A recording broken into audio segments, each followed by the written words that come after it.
क्या इसके लिए केवल वर्तमान में 2014 और 2024 तक के टेन्योर का अगर हम जिक्र करें केवल वही दोषी हैं या फिर उससे पहले भी ये सिस्टम था? ऐसा नहीं है कि आज का सिस्टम हो।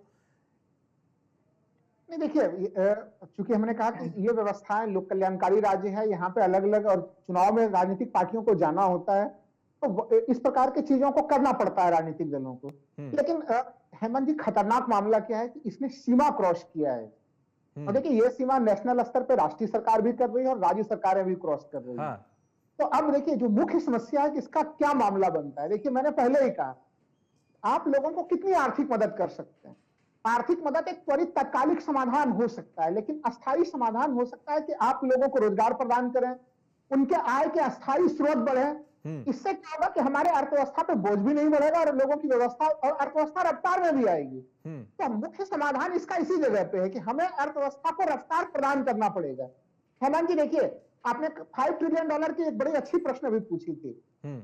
आपको याद होगा कि घोषणा ये भी हुई थी किसानों की आय 2022 तक में डबल होगी। हाँ, बिल्कुल। देखिए, हम चूंकि ये मामला गहन है, इसलिए थोड़ा सा इसके आसपास हमें जाना पड़ेगा इसमें कि फ्रीबीज एक सीमा तक ही हम लोग उसे रख सकते हैं।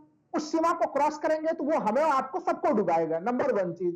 नंबर 2, उससे बाहर निकलने के लिए कुछ मूलभूत चीजों को सोचना पड़ेगा। सरकार ने 2016 के बजट में कहा था कि किसानों की आय डबल होगी और अशोक गहलोत कमेटी बनाई थी और उसमें लक्ष्य रखा गया था कि एग्रीकल्चर ग्रोथ रेट जो है वो 10 से 12% होगा, जबकि एग्रीकल्चर ग्रोथ रेट 4% से ऊपर नहीं जाता है। अब देखिए, 2019 में कहा गया था कि 2024 तक में हम लोग $4 ट्रिलियन वाले इकोनॉमी बनेंगे। तब उसके लिए क्या रखा गया था लक्ष्य कि हमें 8% का एवरेज ग्रोथ रेट रखना पड़ेगा। जी, 8% जीडीपी। जब मूलभूत चीजों पे हम लोग नहीं काम करेंगे तो फिर आपको देखिए स्थिति ये होगी कि अभी देखिए भारतीय जनता पार्टी के प्रतिनिधि क्या बोल रहे थे कि 27 करोड़ लोगों को हमने गरीबी रेखा से बाहर निकाला। चलिए, धन्यवाद। लेकिन अगर आप 27 करोड़ लोगों को गरीबी रेखा से बाहर निकाल के भी 85 करोड़ लोगों को मुफ्त राशन देना पड़ रहा है अगर, तो ये हम व्यवस्था को कहां पे ले जा रहे हैं हेमंत जी? तो सवाल तो खड़े होंगे इसके ऊपर। ये कर्ज की स्थिति बढ़ती रहेगी अगर हमें शायद खेमचंद जी इसका जवाब दें कि 27 करोड़ गरीबी रेखा से बाहर निकाले, लेकिन फिर भी क्यों उसके 3 गुना राशन देना पड़ रहा है? इसका जवाब दें शायद खेमचंद जी।